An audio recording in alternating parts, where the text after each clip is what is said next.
off even more. It was like she thought she could just erase what happened, as if I could forget.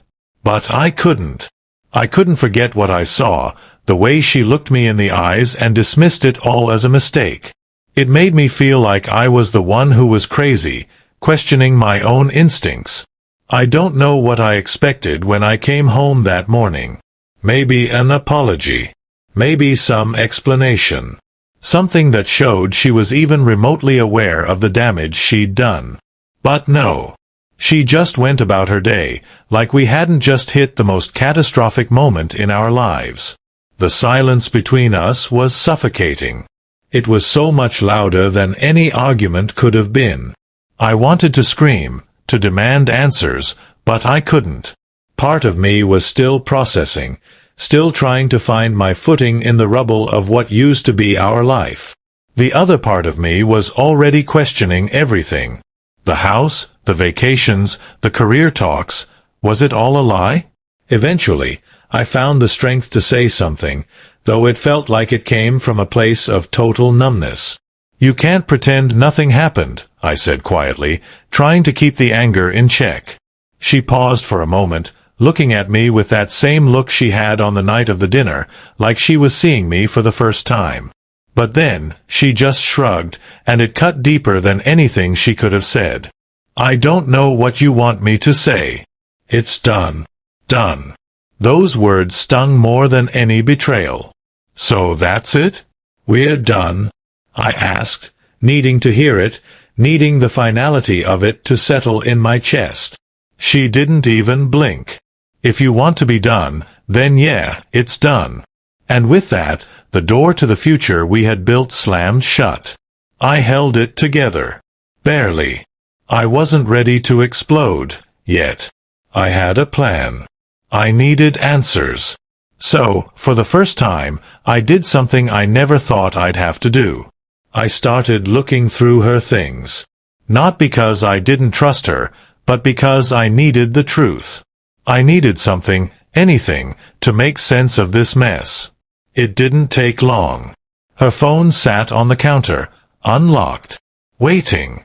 I didn't feel proud when I picked it up, but regret faded the second I saw the messages. They weren't from some stranger, not even from Steve, at least, not a new conversation. This was a thread, stretching back months. And the words? They weren't friendly. They were intimate. The kind of words people use when they're hiding something. Then I saw it. The last message, sent just before dinner that night. "I'll see you tonight. Don't forget the surprise." I read it over and over, hoping it would change, hoping there was another explanation. But deep down I knew. This wasn't a mistake. This wasn't some drunken slip-up or a lapse in judgment. This was planned. Premeditated. And for months I had been blind. Or maybe just too trusting. I confronted her that same day. At first, she looked shocked, caught off guard when I showed her the messages. She scrambled for excuses, tried to tell me it was nothing, that I was overreacting. But I wasn't listening anymore. "You don't get it, do you?" I said, my voice steady, cold. This wasn't a mistake. This was a choice. And for the first time, I saw it. Fear in her eyes. Not guilt. Fear.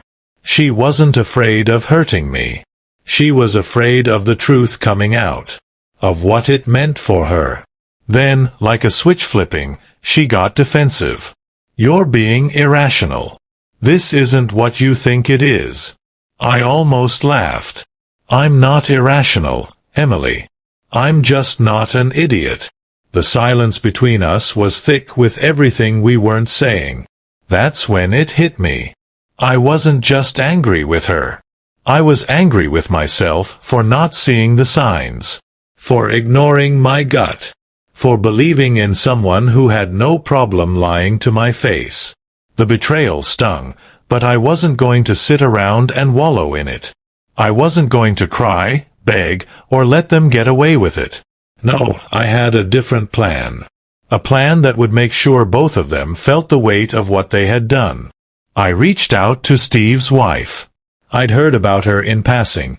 Emily had mentioned her before, casually, like she was just another detail in a story. A stay-at-home mom, busy with the kids, too caught up in her own world to notice what was happening behind her back. I found her contact through mutual friends and sent a message. I didn't know what to expect. But when she responded, I knew I had made the right choice. We met in person a few days later. She wasn't the type to cause a scene or stir up drama. She just listened. And then she cried. She cried for herself. For her family. For the betrayal. For a second, I felt bad. But then I remembered the lies, the deception, the way Emily had looked me in the eye and denied everything. And the guilt disappeared. I wasn't the only one who would suffer in silence. A few days later, Emily invited me to dinner. Just the two of us. She wanted to talk. To work things out. I had no intention of pretending things could ever go back to normal. So, I didn't go alone. When Emily opened the door and saw who was standing beside me, her face fell. Shock. Guilt. Denial. Everything I needed. We need to talk, I said. The fallout was immediate. Emily tried to explain herself, but I was done listening. The damage was done. She didn't get to rewrite the story to make herself the victim. And me? I was finally free. Free from the lies. Free from the deception. Free from her. I don't know what comes next. Right now, it's about healing. About trusting myself again. One thing is certain. I'll never let anyone treat me like I'm disposable ever again.